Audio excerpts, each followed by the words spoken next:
anything. Why do I like eating? It's just a thing you do. It's a thing you do all the time. I enjoy experiencing things as they happen. And, I love it because when I see something that really piques my interest, or someone turns their head at a certain angle or something, and you're like, that's a lovely angle, you know you can go and, like, reproduce it and, like, revel in all of its beauty. So it's just a way to appreciate all the beautiful things that you see in the world. The process will take you to any place that you want. Like, if you're really agitated and you just spend 5 hours on a painting, you're just completely in this different mindset.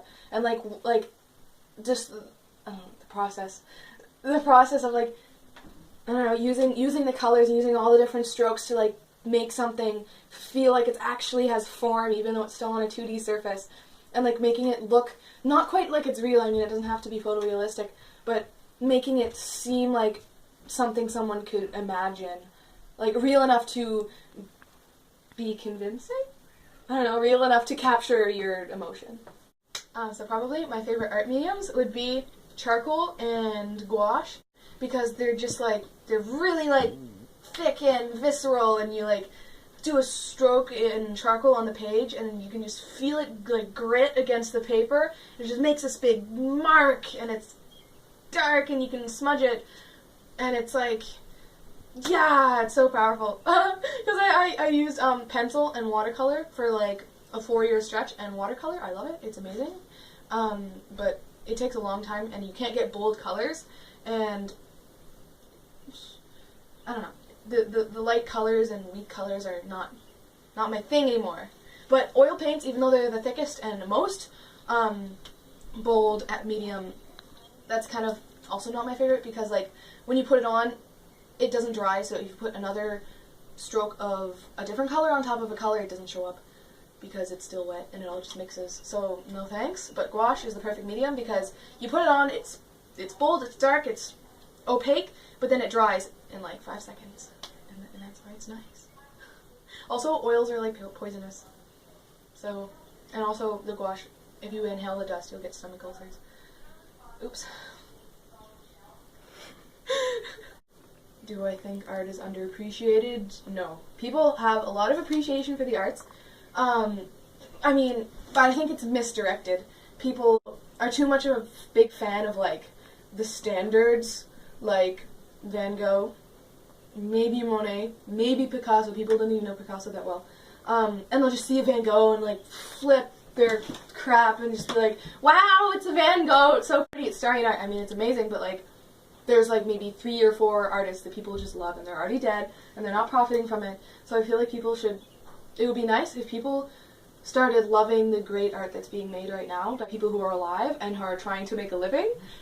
And, like, supporting them will just only help the art industry keep going and just make this time a golden age of art. Like, people think the old times were, but this, like, right now, this is the best time ever to be making art. Also,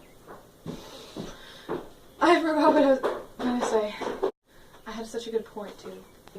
I guess, yeah, I think art deserves a little more love than it gets. A little more, I don't know, connoisseurship, following or something. Because people get really, really opinionated, like, oh, what music do you listen to? And someone will just go on and on and on and on about their favorite musicians and stuff and be like, oh, you like them? Okay.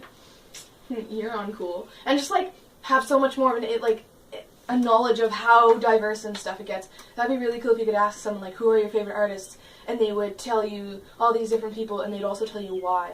Like, why does this one move you? Oh, well, I think it really, I don't know, fits with my experiences as a teenager or something like that. Like, if people just researched it, I think that'd be really good. Like, actually got involved. About music versus art, and I definitely prefer art because I guess it just comes more easily to me. And music is a hobby, but art is my life. So I'll just do music and practice it begrudgingly, and it's alright, but so much, it's a barrier between your creative impulse and the actual production, while art is, like, so much quicker of a leap from what you think to what you do. So that's why I will not be playing trumpet today. Will you show off the trumpet? Okay, sure. It's right here. This is what it looks like. It's in a fabric case because it's heavy.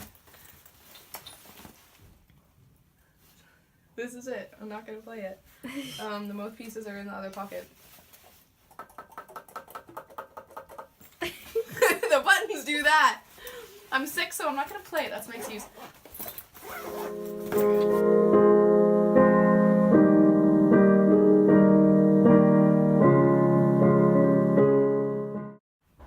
Okay, I've been talking about why I like art for like 8 hours, but I think I found like one of the actual big reasons, and it's because like whatever you can imagine, you can make it real for other people. You can like explain it, like if you explain it with words, they'll just like be like, okay, they'll hear it, they'll imagine it too, they'll be like, okay, that's right. But like you can put your imagination directly onto paper so that people will see exactly what you imagine, and I think that is really cool. That's like the most direct form of communication between two minds.